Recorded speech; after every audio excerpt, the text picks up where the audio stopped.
Aziz o'quvchilar, hamma darsga tayyormi? Ha. Bugungi darsimizni o'tilgan mavzularni 5 qadam metodi bilan boshlaymiz. 5 qadam metodi mana oldingizda qadamchalar turibdi. 5 ta savolga javob bersangiz, 5 baho. Har bir qadam bitta savol bilan belgilanadi. Kim chiqadi? Xo'p, Qobuljonova. Chiq. Qani, narigi chekkaga turib olamiz. 5 ta savolga javob berishim kerak. Xo'p. Savol: o'tilgan mavzulardan birinchi chorakdan boshlab to 4-chorakgacha. Unli tovushlar deb nimaga aytiladi? Bo'shliqda to'siqqa uchramagan. Qaysilar kiradi unga? O. Bir qadam tashlaymiz. Xo'p. Endi keyingi savol. Xo'p. Tovush tushish hodisasiga misol keltiring, fonetik hodisaga.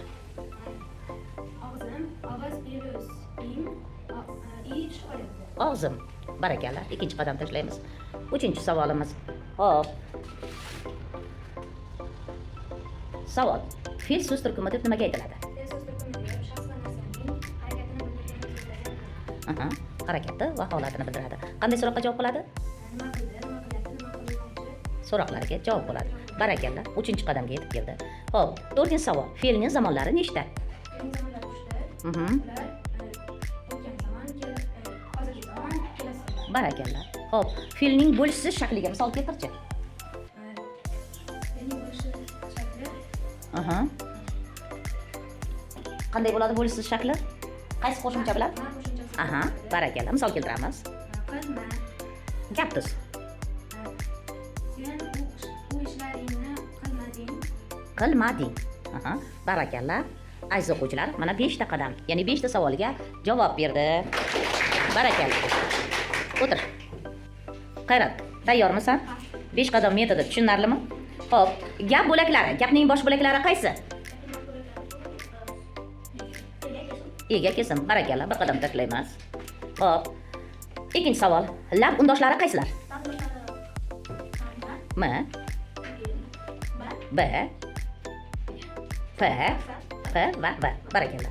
Keyingi qadam tashlaymiz. Ikkinchi qadam. Uchinchi qadamga savol. Senga. Xo'p, kelishkilar. Kelishkilarni tartibi bilan sanab ber. Qarab chiqish. Tushum. Jo'nalish kelishiga o'rin payt. Barakalla. Behruz, tayyormisan? Xo'p. Savol: so'z turkumlarini sanab ber. Ol, sifat, son, fe'l, olmosh, ravish. Barakalla. Bir qadam tashlaymiz. Xo'p. Tovush o'zgarish hodisasiga misol ayt. Fonetik hodisa. Tovush o'zgarish. Barakalla. Ikkinchi qadam tashlaymiz. Xo'p. Antonim so'zlar deb nimaga aytiladi? Misol keltir. Antonim so'zlar bir-biriga qarama-qarshi bo'lgan so'zlarga aytiladi. Misol uchun oq, qora.